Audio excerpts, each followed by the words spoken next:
Great stories for reflection and relaxation. Your host, Tom Connolly. The story for today is The Lotus Eater by Somerset Maugham. Most people, the vast majority in fact, lead the lives that circumstances have thrust upon them.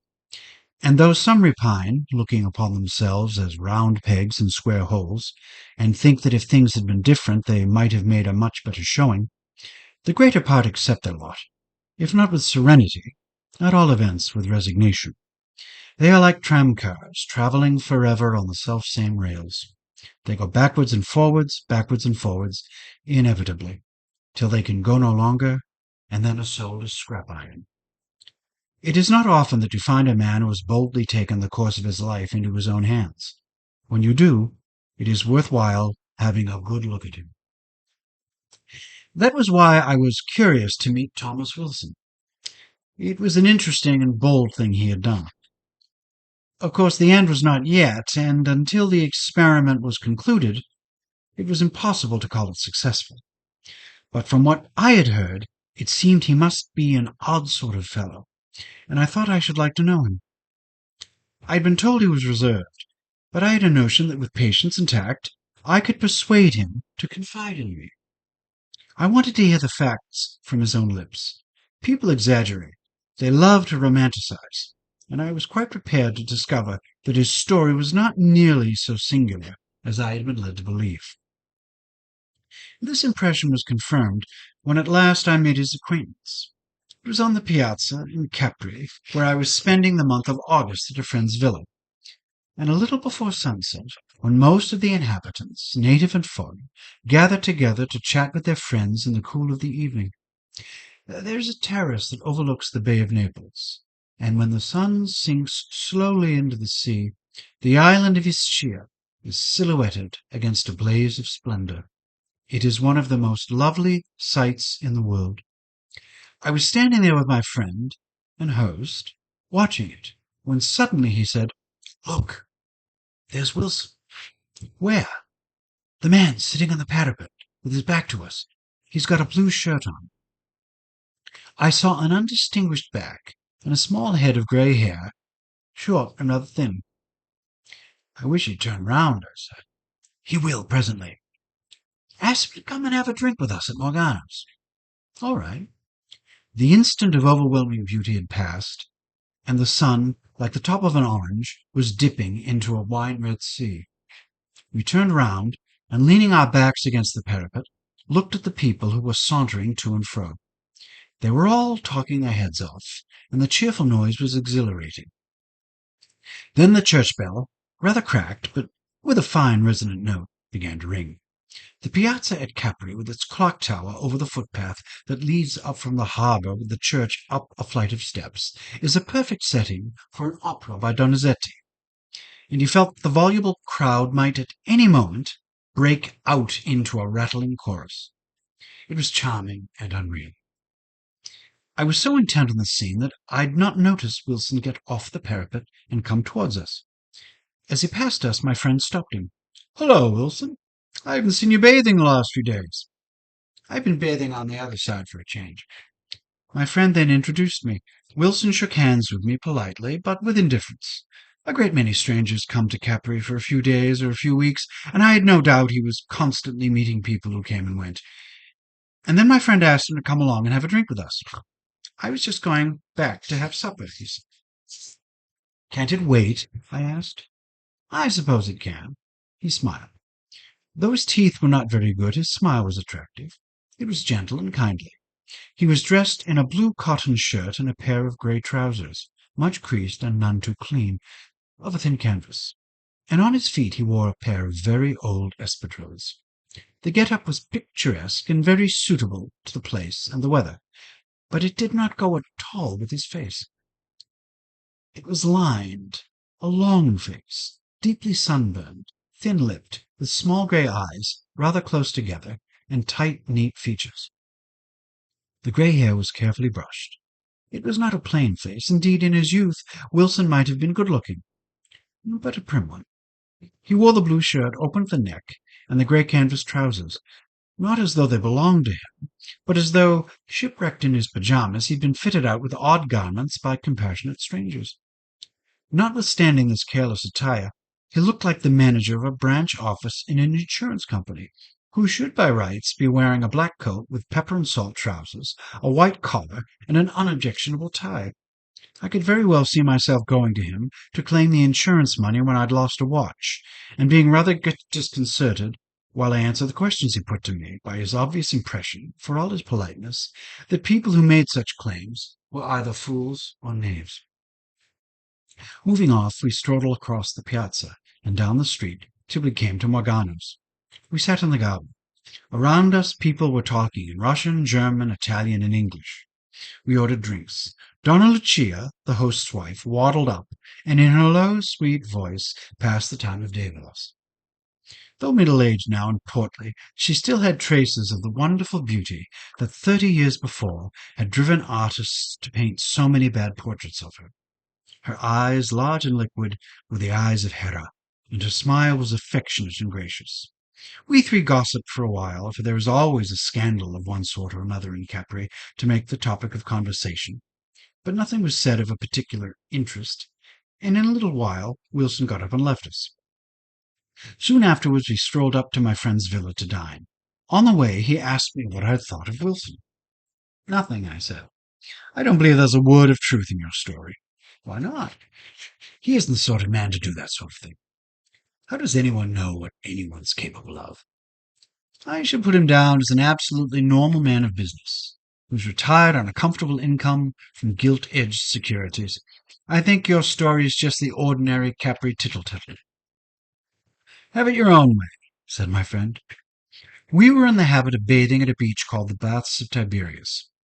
We took a fly down the road to a certain point, and then wandered through lemon groves and vineyards, noisy with cicadas and heavy with the hot smell of the sun, till we came to the top of the cliff, down which a steep winding path led to the sea. A day or two later, just before we got down, my friend said, "Oh, there's Wilson, back again." We scrunched over the beach, the only drawback to the bathing place being that it was shingle and not sand, and as we came along, Wilson saw us and waved. He was standing up, a pipe in his mouth, and he wore nothing but a pair of trunks. His body was dark brown, thin but not emaciated, and considering his wrinkled face and grey hair, youthful. Hot from our walk, we undressed quickly and plunged at once into the water. 6 feet from the shore, it was 30 feet deep, but so clear that you could see the bottom. It was warm, yet invigorating. When I got out, Wilson was lying on his belly with a towel under him, reading a book.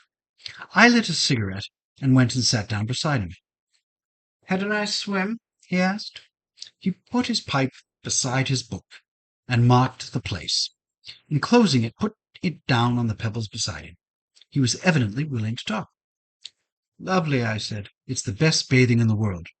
Of course, people think those were the baths of Tiberias." He waved his hand towards a shapeless mass of masonry that stood half in the water and half out. "But that's all wrong.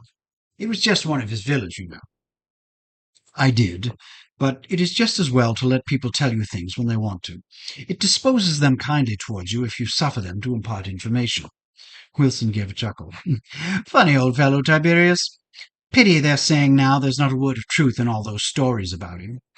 He began to tell me about Tiberius. Well, I had read my Suetonius too, and I'd read histories of the early Roman Empire, so there was nothing very new in what he had to say to me, but I observed that he was not ill-read, and I remarked on it. "Oh, well, when I settled down here, I was naturally interested, and I have plenty of time for reading. When you live in a place like this, with all its associations, it seems to make history so actual. You might almost be living in historical times yourself."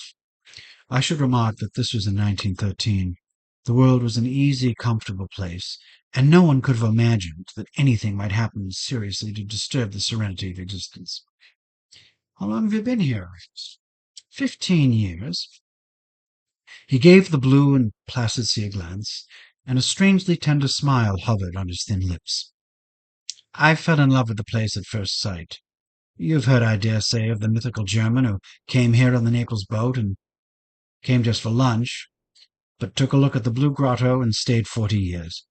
Well, I can't say I exactly did that, but it's come to the same thing in the end. Only it won't be 40 years in my case.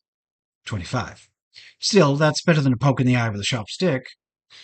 I waited for him to go on.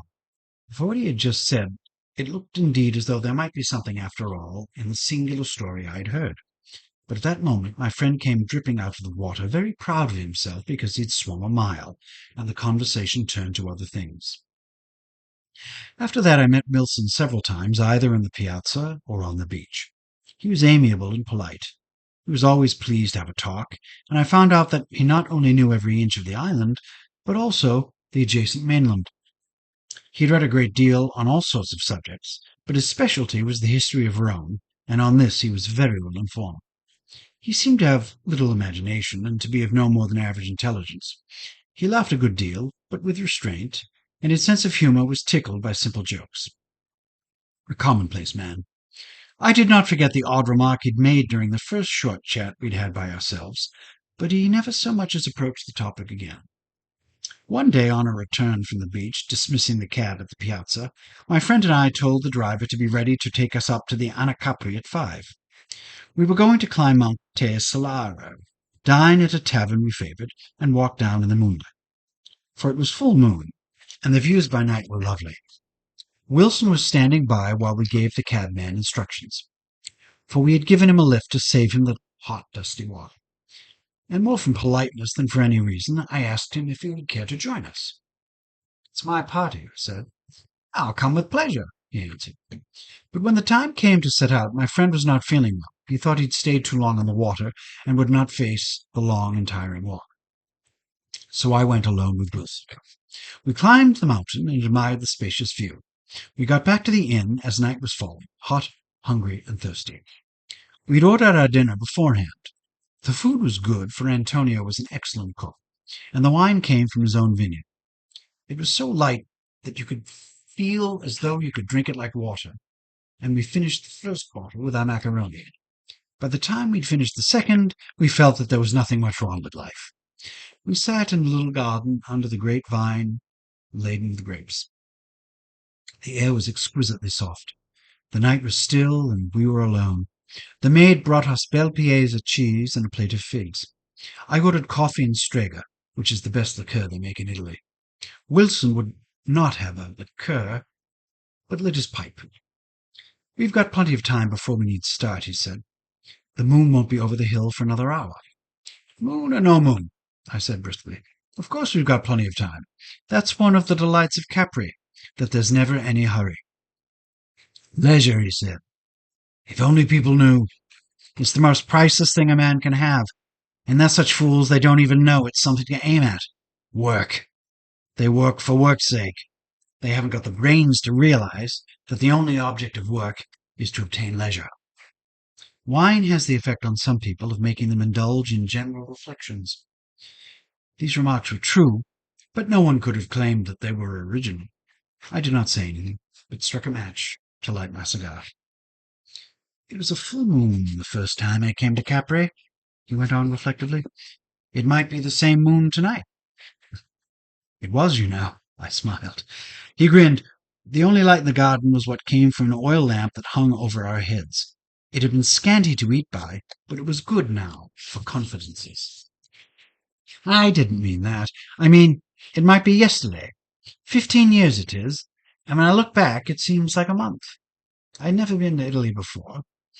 I came for my summer holiday. I went to Naples by boat from Marseille, and I had a look around. Pompeii, you know, and Paestum, and one or two places like that. Then I came here for a week. I liked the look of the place right away, from the sea, I mean.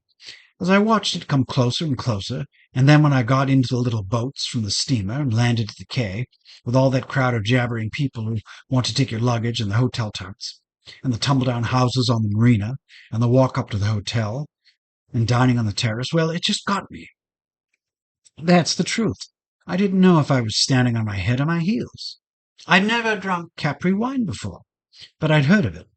I think I must have got a bit tight. I sat on that terrace after they'd all gone to bed and watched the moon over the sea, and there was Vesuvius, with a great red plume of smoke rising up from it. course, I know now that the wine I drank was ink, Capri wine my eye, but I thought it was all right then. But it wasn't the wine that made me drunk. It was the shape of the island, and those jabbering people, and the moon and the sea, and the oleander in the hotel garden. I'd never seen an oleander before. It was a long speech, and it made him thirsty. He took up his glass, but it was empty.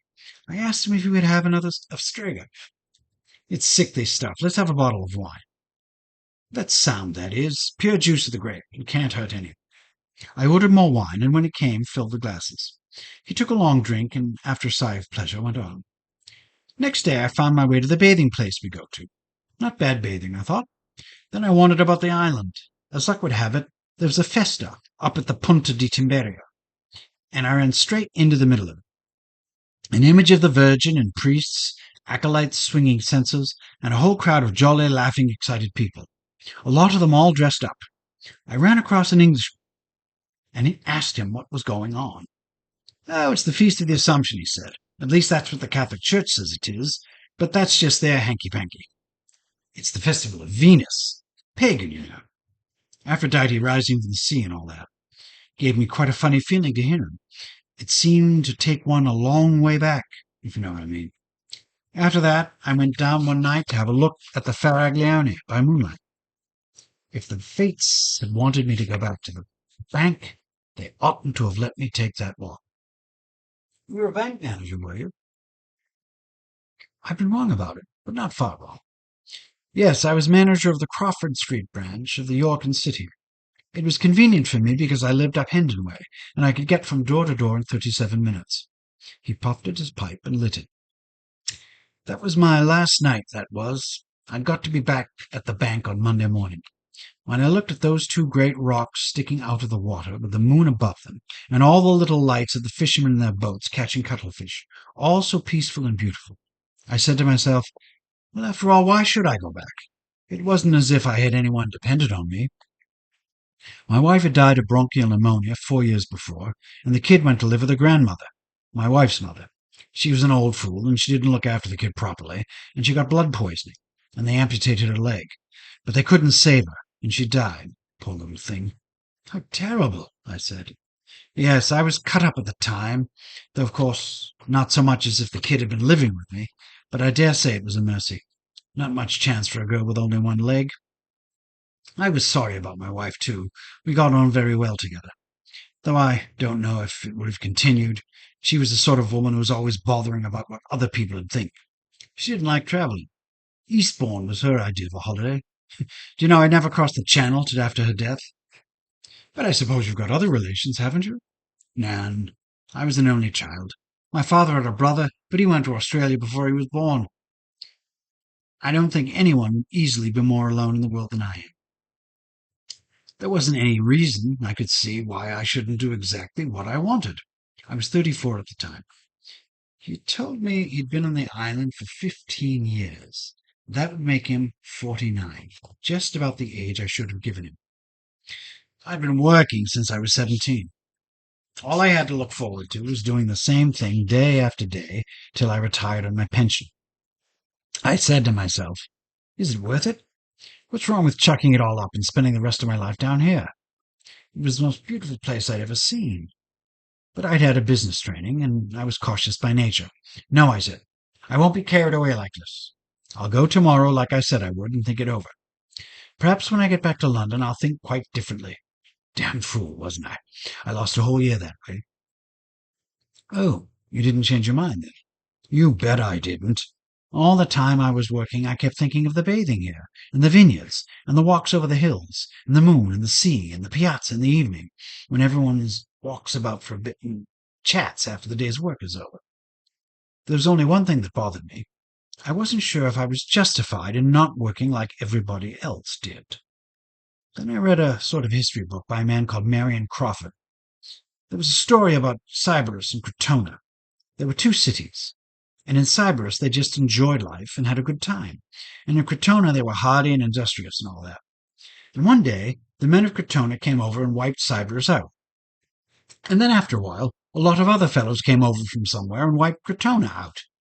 Nothing remains of Sybaris, not a stone, and all that's left of Crotona is just one column. That settled the matter for me. Oh? It came to the same in the end, didn't it? And when you look back now, who were the mugs? I did not reply, and he went on. The money was rather a bother.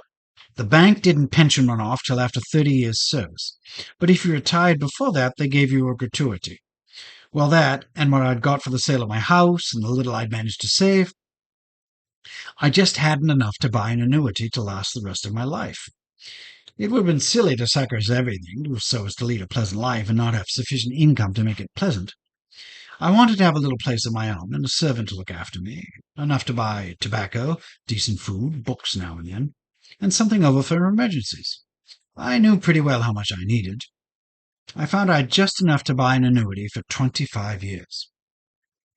You were 35 at the time. Yes, and it would carry me on till I was 60. After all, no one can be certain of living longer than that. A lot of men die in their 50s, and by the time a man's 60, he's had the best of life. On the other hand, one can't be sure if one might die at 60, I said. Well, I don't know. It depends on himself, doesn't it? In your place, I should have stayed on at the bank until I was entitled to my pension. I should have been 47 then. I should have been too old to enjoy my life here. I'm older than that now, and I enjoyed it as much as I ever did. But I should have been too old to experience the particular pleasure of a young man, you know. You can have just as good a time at 50 as you can at 30, but it's not the same sort of good time. I wanted to live the perfect life while I still had the energy and the spirit to make the most of it. 25 years seemed a long time to me, and 25 years of happiness seemed worth paying something pretty substantial for. I'd made up my mind to wait a year, and I waited a year. Then I sent in my resignation, and as soon as they paid me my gratuity, I bought the annuity and came on here. An annuity for 25 years. That's right. Have you ever regretted? Never. I've had my money's worth already, and I've got 10 years more. Don't you think that after 25 years of perfect happiness, one ought to be satisfied to call it a day? Perhaps. He did not say so in so many words that what he would do, but his intention was clear. It was pretty much the story my friend had told me, but it sounded different when I heard it from his own lips. I stole a glance at him. There was nothing about him that was not ordinary. No one, looking at that neat, prim face, could have thought him capable of an unconventional action. I did not blame him. It was his own life that he had arranged in this strange manner, and I did not see why he should not do what he liked with it. Still, I could not prevent the little shiver that ran down my spine. Getting chilly, he smiled. We might as well start walking down. The moon will be up by now. Before we parted, Wilson asked me if I would like to go and see his house one day, and 2 or 3 days later, finding out where he lived, I strolled up to see him. It was a peasant's cottage, and well away from the town, in a vineyard, with a view of the sea. By the side of the door grew a great oleander, in full flower. There were only 2 small rooms, a tiny kitchen, and a lean-to in which firewood could be kept. The bedroom was furnished like a monk's cell, but the sitting-room, smelling agreeably of tobacco, was comfortable enough, with 2 large armchairs that he brought from England, a large roll-top desk, a cottage piano, and crowded bookshelves. On the walls were framed engravings of pictures by G.F. Watts and Lord Leighton. Wilson told me that the house belonged to the owner of the vineyard, who lived in another cottage higher up the hill, and his wife came in every day to the rooms and the cooking. He had found the place on his first visit to Capri, and taking it on his return for good, had been there ever since. Seeing the piano and music upon it, I asked him if he would play. I'm no good, you know, but I've always been fond of music, and I get a lot of fun out of strumming. He sat down at the piano and played one of the movements from the Beethoven sonata. He did not play very well. I looked at his music, Schumann and Schubert, Beethoven, Bach, and Chopin. On the table on which he had his meals was a greasy pack of cards.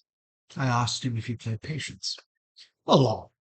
From what I saw of him then, and from what I heard from other people, I made for myself what I think must have been a fairly accurate picture of the life he'd led for the past 15 years. It was certainly a very harmless one. He bathed, he walked a great deal, and he seemed never to lose his sense of the beauty of the island, which he knew so intimately. He played the piano, he played Patience, and he read. When he was asked to a party, he went, and though a trifle dull, was agreeable. He was not affronted, if he was neglected. He liked people, but with an aloofness that prevented intimacy. He lived thriftily, but with sufficient comfort. He never owed a penny. I imagine he had never been a man whom sex had greatly troubled, and if in his younger days he had now and then had a passing affair with a visitor to the island whose head was turned by the atmosphere, the emotion, while it lasted, remained, I'm pretty sure, well under his control. I think he was determined that nothing should interfere with his independence of spirit. His only passion was for the beauty of nature, and he sought felicity in the simple and natural things that life offers to everyone. You may say that it was a grossly selfish existence. It was. He was of no use to anybody, but on the other hand, he did nobody any harm. His only object was his own happiness, and he looked as though he had attained it. Very few people know where to look for happiness. Fewer still find it. I don't know whether he was a fool or a wise man. He was certainly a man who knew his own mind. The odd thing about him, to me, was that he was so immensely commonplace. I should never have given him a second thought but for what I knew, that on a certain day, 10 years from then, unless chance illness cut the thread before, he must deliberately take leave of the world he loved so well. I wondered whether it was the thought of this, never quite absence from his mind, that gave him the peculiar zest with which he enjoyed every moment of the day. I should do him an injustice if I admitted to state that he was not at all in the habit of talking about himself. I think the friend I was staying with was the only person in whom he had confided. I believe he only told me the story because he suspected I already knew it, and on the evening with which he told it to me, he drank a good deal of wine. My visit drew to a close, and I left the island. The year after, war broke out. A number of things happened to me, so that the course of my life was greatly altered, and it was 13 years before I went to Capri again. My friend had been back some time, but he was no longer so well off, and had moved into a house that had no room for me, so I was putting up at a hotel. He came to meet me at the boat, and we dined together. During dinner I asked him where exactly his house was. "You know it," he answered. "It's the little place Wilson had. I've built on a room and made it quite nice." With so many other things to occupy my mind, I had not given Wilson a thought for years. But now, with a little shock, I remembered. The 10 years had before him when his acquaintance must have elapsed long ago. Did he commit suicide as he said he would? It's rather a grim story.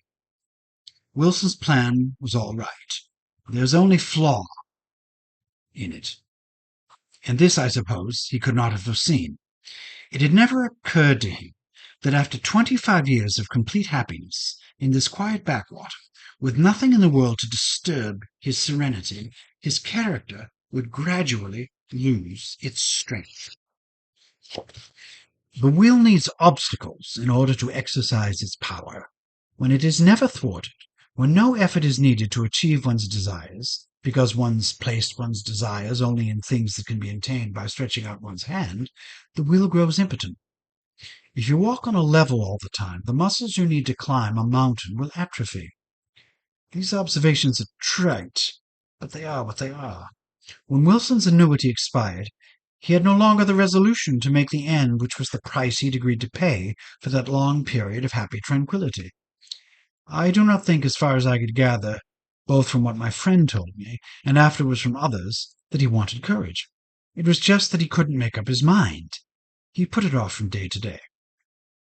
He lived on the island for so long, and had always settled his accounts so punctually, that it was easy for him to get credit. Never having borrowed money before, he found a number of people who were willing to lend him small sums when now he asked for them. He'd paid his rent regularly for so many years that his landlord, whose wife Assunta still acted as servant, was content to let things slide for several months.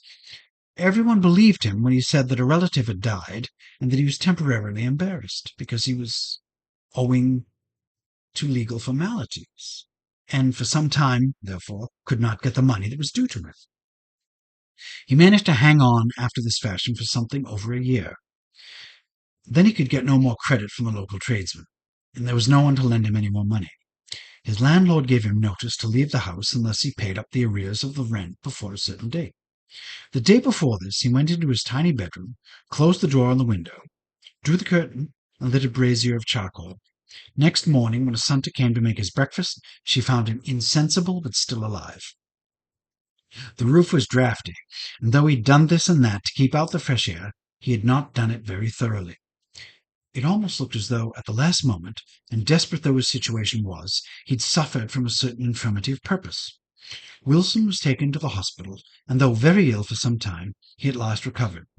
But as a result either of the charcoal poisoning or of the shock, he was no longer in complete possession of his faculties. He was not insane, at all events not insane enough to be put in an asylum, but he was quite obviously no longer in his right mind. "I went to see him," said my friend. "I tried to get him to talk, but he kept looking at me in a funny sort of way, as though he couldn't quite make out where he'd seen me before. He looked rather awful lying there in bed, with a week's worth of grey beard on his chin, but except for that funny look in his eyes, he seemed quite normal." "With funny look in his eyes?" I don't know exactly how to describe it. Puzzled. It's an absurd comparison, but suppose you threw a stone up into the air and it didn't come down, but just stayed there. It would be rather bewildering. I smiled. Well, that's the sort of look he had. It was difficult to know what to do with him. He had no money and no means of getting any. His effects were sold, but far too little to pay what he owed. He was English, and the Italian authorities did not wish to make themselves responsible for him. The British consul in Naples had no funds to deal with this case. He could, of course, be sent back to England, but no one seemed to know what could be done with him when he got there. Then Assunta, the servant, said that he'd been a good master and a good tenant, and as long as he had money, he'd paid his way. He could sleep in the woodshed in the cottage in which she and her husband lived, and he could share their meals. This was suggested to him. It was difficult to know whether he understood or not. When Assunta came to take him from the hospital, he went with her without remark. He seemed to no longer have a will of his own. She'd been keeping him now for 2 years. "It's not very comfortable, you know," said my friend. "They've rigged him up a ramshackle bed and given him a couple of blankets, but there's no window, and it's icy cold in winter, and like an oven in summer. And the food's pretty rough. You know how these peasants eat, macaroni on Sundays and meat once in a blue moon." "What does he do with himself all the time?" "He wanders about the hills. I've tried to see him 2 or 3 times, but it's no good. When he sees you coming, he runs like a hare. Assunta comes down to have a chat with me now and then, and I give her a bit of money so that she can buy him tobacco, but God knows if he ever gets it." "Do they treat him all right?" I said. "Well, I'm sure Assunta's kind enough. She treats him like a child, but I'm afraid her husband's not very nice to him. He grudges the cost of his keep, and I don't believe he's cruel or anything like that, but I think he's a bit sharp with him. He makes him fetch water and clean the cowshed, and that sort of thing." "Sounds pretty rotten," I said. "He brought it on himself. After all, he's only got what he deserved." "I think on the whole we all get what we deserve," I said. "But that doesn't prevent its being rather horrible." 2 or 3 days later, my friend and I were taking a walk. We were strolling along a narrow path through an olive grove. "There's Wilson," said my friend suddenly. "Don't look. You'll only frighten him. Go straight on." I walked with my eyes on the path, but out of the corners of them I saw a man hiding behind an olive tree. He did not move as we approached, but I felt that he was watching us. As soon as we'd passed, I heard a scamper. Wilson, like a hunted animal, had made for safety. That was the last I ever saw of him. He died last year. He'd endured that life for 6 years. He was found one morning on the mountainside, lying quite peacefully, as though he died in his sleep. From where he lay, he had been able to see those 2 great rocks called the Fariglioni, which stand out of the sea. It was a full moon, and he must have gone to see them by moonlight. Perhaps he died of the beauty of that sight.